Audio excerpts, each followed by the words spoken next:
Welcome. This is Radio Pras.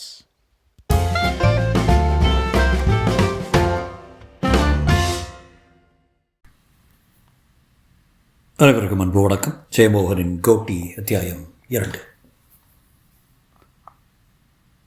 அவர் பேசி முடித்ததும் கேள்விகள் எழுந்தன.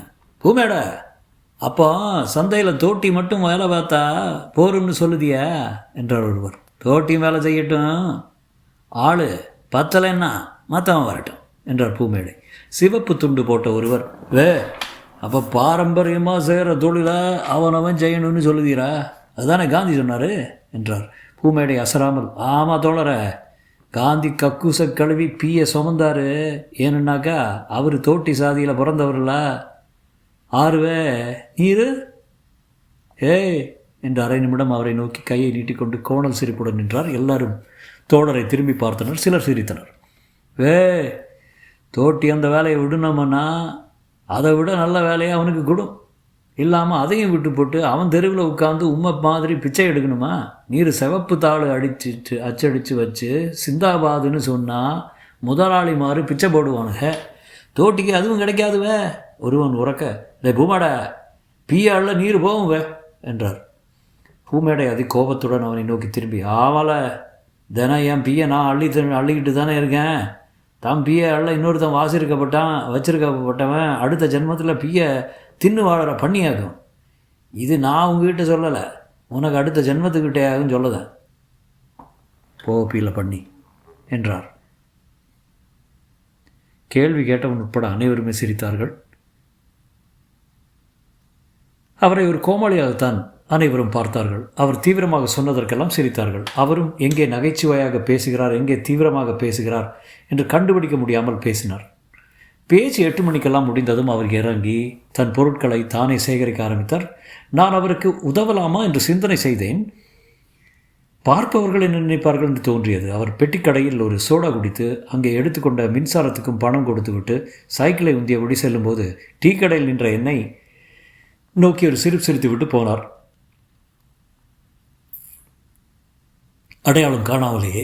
அதன் பின் நான் ஒரு 20-30 தடவையாவது அவர் பேச்சை கேட்டிருப்பேன். ஆரம்பத்தில் தீவிரமாக பேசுகிறார் என்று தோன்றியது. பின்னர் அவர் வெறும் கோமாளி என்று தோன்றியது. காற்றாலையுடன் சண்டை போடுபவர்.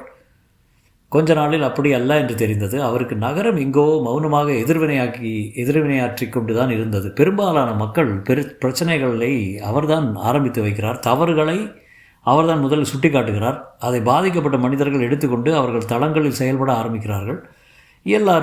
எல்லாம் அவற்றுக்குரிய சாத்தியங்களும் வேகம் பிடித்து ஏதேனும் முடிவை நோக்கி செல்கின்றன. 2 வருடம் முன்பு விரைவு நீதிமன்றத்தில் கனகம் என்றொரு நீதிபதி வந்தார். கடவுள் எனக்கு கையில் ஒரு பேனாவை கொடுத்துருக்காரு, நான் எழுதுனது தான் சட்டம், அதுக்கு நான் சொல்கிறது தான் வேலை என்று ஒரு முறை நீதிமன்றத்திலேயே சொன்னவர். பெரிய அரசியல் தொடர்புகள் உள்ளவர், வலுவான சாதிப்பின் புலமும் உண்டு. பாதி வக்கீல்கள் அந்த அம்மாவுடன் பேரம் பேசினார்கள். மிச்ச பேர் குமிறினார்கள். தன்னை எவராலும் அசைக்க முடியாது என்ற எந்த பேரத்திலும் அவர் சொல்லிக்கொள்வார். பூமேடை காதுக்கு சென்றதும் அவரை பற்றி தெருவெல்லாம் போஸ்டர் ஒட்டி ஒரு கூட்டம் போட்டு கிழி என கிழித்தார். அந்த நாள் வரை ஒரு அந்தரங்க பேச்சாக இருந்த விஷயம் டீக்கடை அரட்டையாக ஆகியது. ஊரே பேச ஆரம்பித்தது.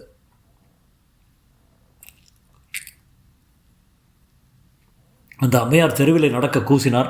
4 மாதங்களில் அந்த அம்மையாரை உயர்நீதிமன்றம் முக்கியமற்ற இடத்துக்கு தூக்கி அடித்தது. நான் ஆஸ்பத்திரி கேட் முன்னால் வண்டியை நிறுத்தினேன். ஒரு டீ சாப்பிட்டுட்டு உள்ள போகலாமே என்றேன். இல்லை வேண்டாம் தம்பி, செய்ததுக்கு உபகாரம், நான் இங்கே இறங்கியிருந்தேன், மொல்லமாக போயிடுவேன் என்றார் பூமேடை. நான் கொண்டு போய் விடுதேன், ஒரு டீ குடிச்சிட்டு போகலாமே.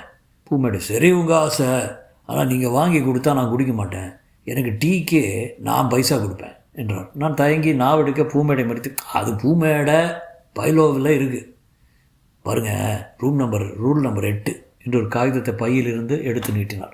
அச்சிடப்பட்ட கசங்கிய கெட்டித்தாள் பூமேடை அமைப்பு சட்ட விதிகள் என்று தலைப்புக்கு கீழே 1, 2 என்று எண்ணிட்டு வினோத வரிகள்.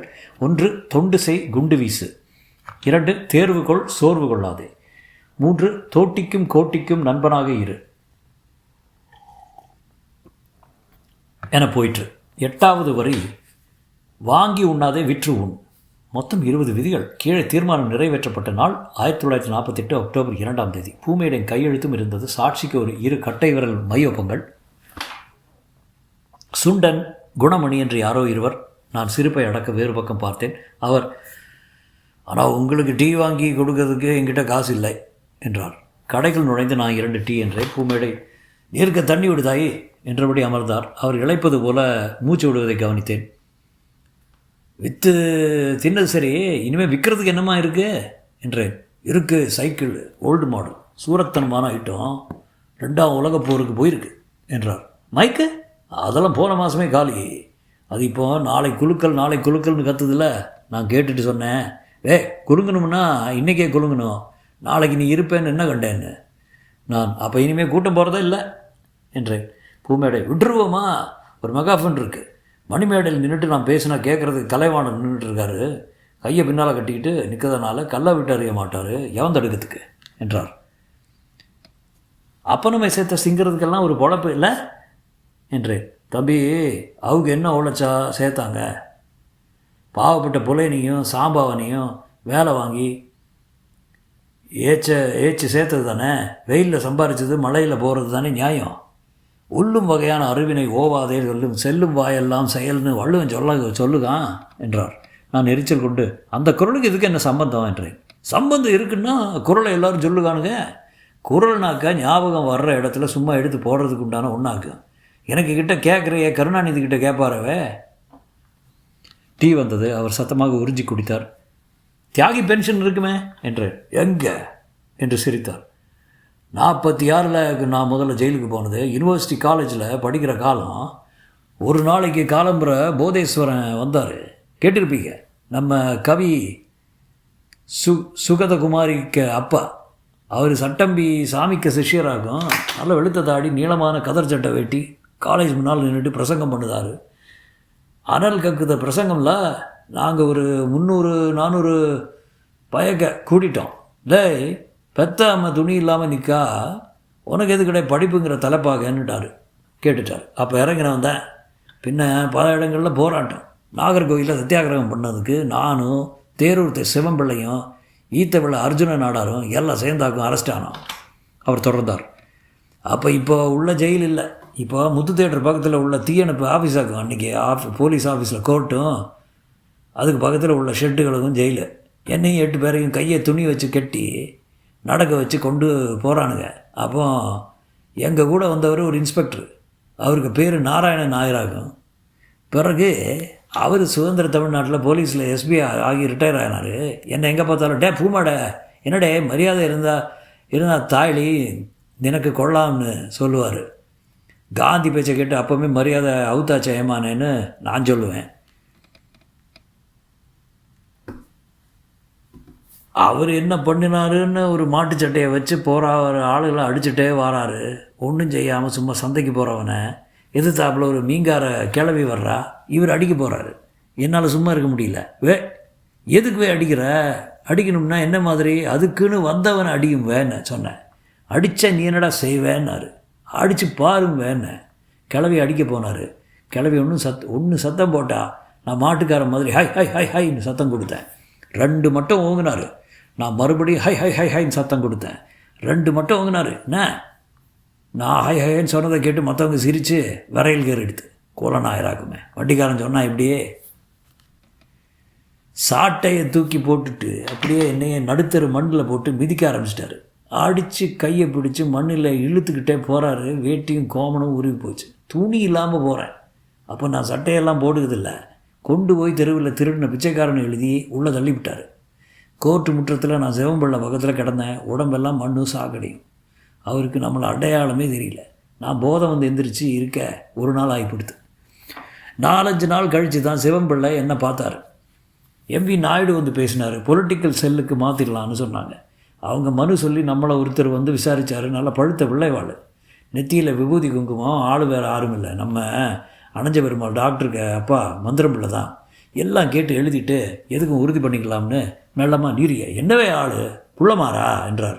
நம்ம நாக்கில் சனி இருக்கே, அது சும்மா கிடக்குமா? இல்லை, போன மாதம் பணம் கொட்டி மாற்றியாச்சு, இப்போ தோட்டி ஆக்குன்னு சொன்னேன். நீட்டு எழுதிட்டு போயிட்டார். அப்படி ஒரு பிக் பாக்கெட் திருடனா 8 மாதம் ஜெயிலில் கடந்துட்டு வந்தேன். முதல் தப்பு இதுதான், கேணத்தனம் என்றேன். ஒரு காரியம் பண்ணால் அதுக்கு முறைகேடான ரெக்கார்டு வேணும். இப்போ நீர் பிக் பாக்கெட்டாக தியாகியான அறுவை சொல்லுகுதே என்றேன். 6 சொல்லணும். அன்னைக்குள்ள தியாகிகள்லாம் இன்றைக்கி பிக் பாக்கெட் ஆகும். அப்போ அன்னைக்குள்ள பிக் பாக்கெட் இன்றைக்கி தியாகி தானே என்றார். உமக்கு கிறுக்கே என்றேன். அது அவருக்கு தெரியுமே, எனக்கு அம்மையாகும் அது முதல்ல கண்டுபிடிச்ச. ஒரு நாள் ரகசியமாக கேட்கா, ஏலே உனக்கு காந்திக்கு தலைக்கு வட்டாலேன்னு.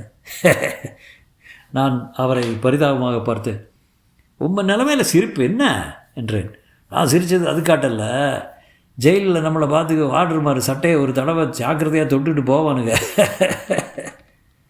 நான், சரி சிவம்பிள்ளை சொன்னால் பென்ஷன் கொடுக்க மாட்டாங்களா என்றேன். நீர் ஒன்று சுதந்திரம் கிடச்சப்புறம் சிவம்பிள்ளைக்கே ஏன்னு கேட்க ஆள் இல்லாமல் ஆச்சு.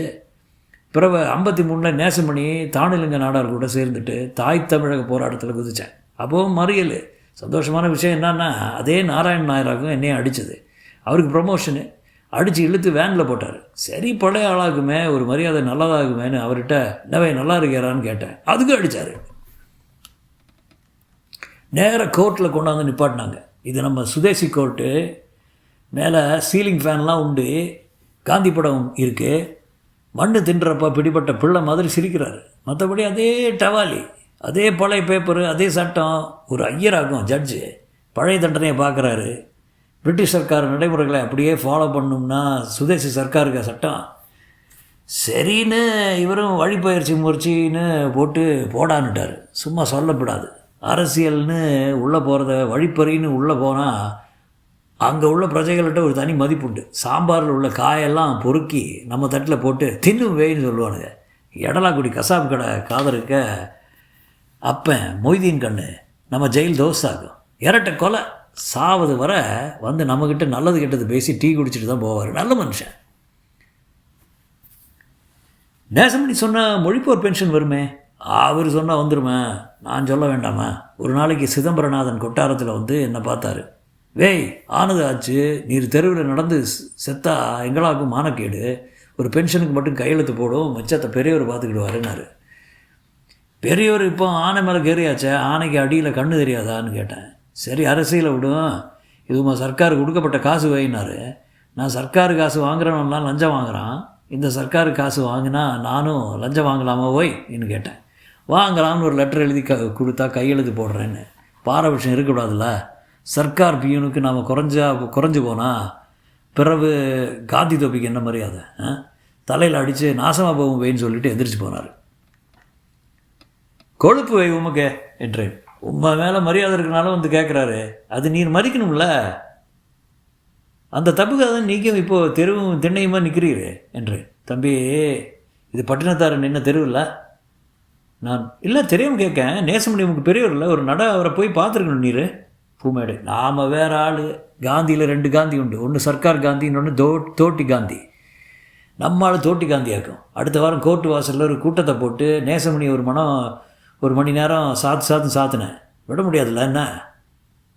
மொத்தத்தில் பென்ஷன் விஷயம் வாய் மண்ணு என்றேன். அது செத்தவனுக்கு போடுற வாய்க்கரிசில்லா. நான் இப்பவும் சீவனோடு இருக்கிறவனாக்கும்.